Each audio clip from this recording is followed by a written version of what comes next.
Saudara-saudari terkasih, Santo Eugenius mempunyai doa pagi yang sangat indah.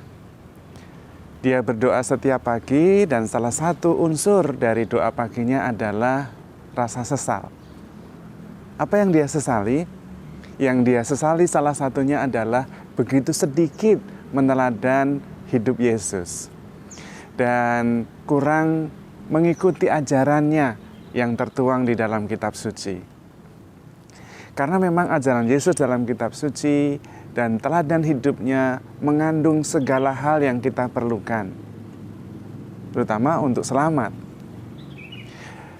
Kita semestinya meneladan Yesus itu.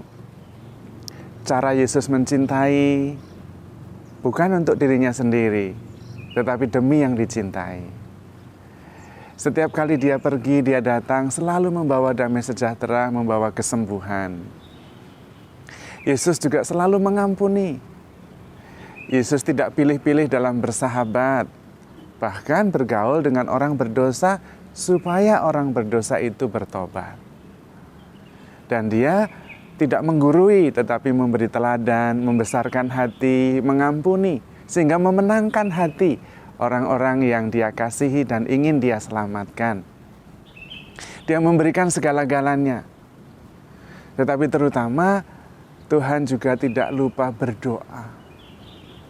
Bagi Tuhan Yesus sendiri, bagi Yesus yang adalah Tuhan, berdoa kepada Bapanya itu penting sekali.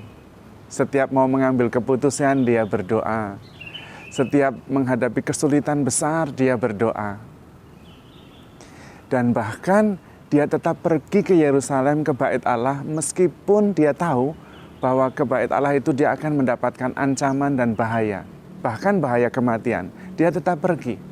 Karena pergi ke Bait Allah adalah pergi ke rumah Bapanya.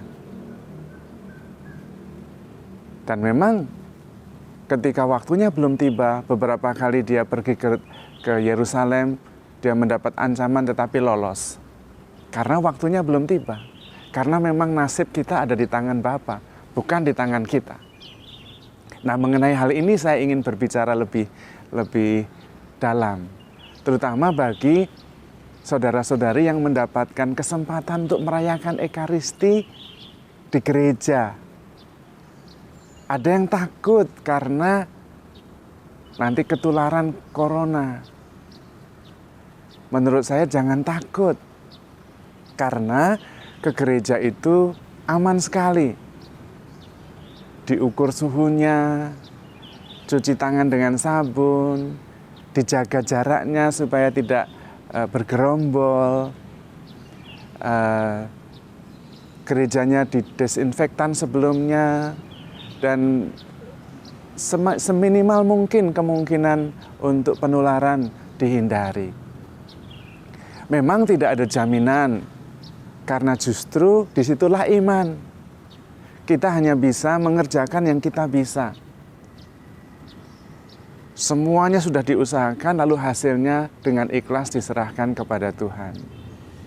Tidak ada jaminan, tetapi saya bisa mengatakan saya yakin bahwa ke gereja itu aman, selamat. Disitulah iman. Kalau semuanya sudah pasti, tidak perlu iman. Tetapi kita mengusahakan sedemikian rupa sehingga kita yakin Tuhan yang menyempurnakan. Dan karena itu jaminannya adalah iman kita. Saya yakin Anda kalau ke gereja aman. Dan justru pada saat-saat seperti ini, ketika kita merayakan Ekaristi, kita bisa lebih menghayati. Kita memuji Tuhan, kita berdoa kepada Tuhan, mengharapkan Tuhanlah keselamatan, itu menjadi real.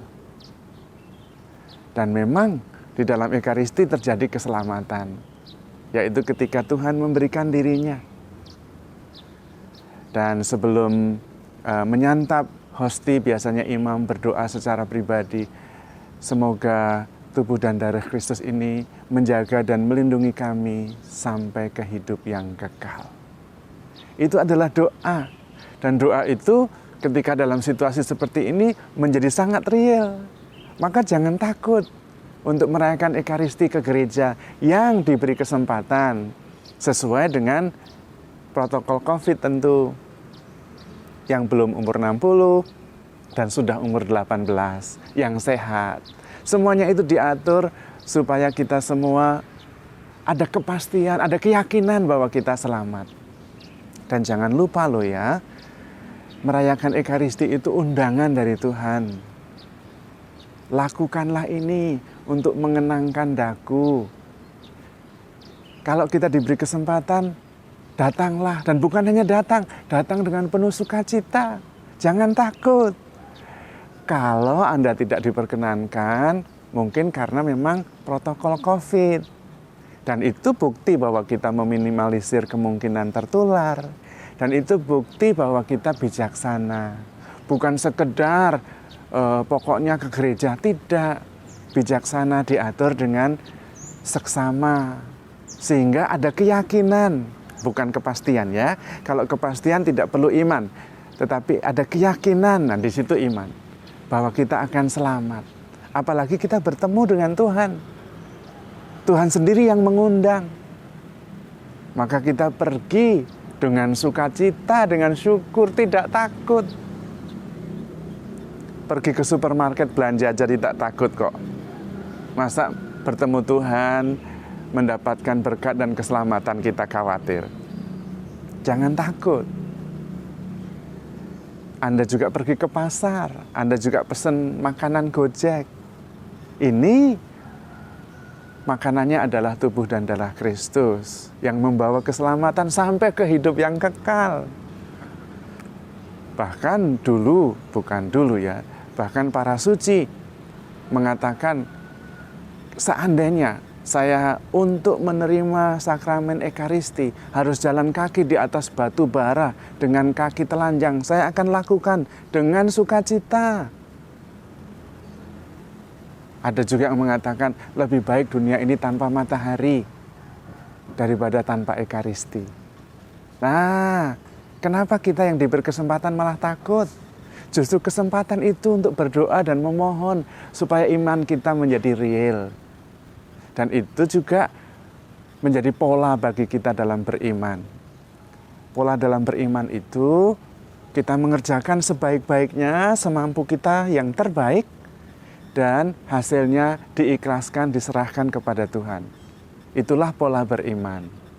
Mari kita hidup berdasarkan iman. Juga dalam berekaristi, dalam beribadah, tapi juga dalam berelasi dengan sesama kita. Yang paling penting itu, we give the best, and God will do the rest. Kita berikan yang terbaik, dan hasilnya kita ikhlaskan kepada Tuhan. Sekali lagi, Tuhan sendiri menggarisbawahi doa kepada Bapaknya begitu penting. Maka kita juga meneladan Tuhan. Justru kesempatan seperti ini, ibadah kita, ekaristi kita, sungguh-sungguh bisa real berdasarkan iman kita. Dan mudah-mudahan, bukan mudah-mudahan, dengan kepastian iman, keyakinan iman, kita diselamatkan. Karena Tuhan adalah juru selamat kita. Tuhan memberkati.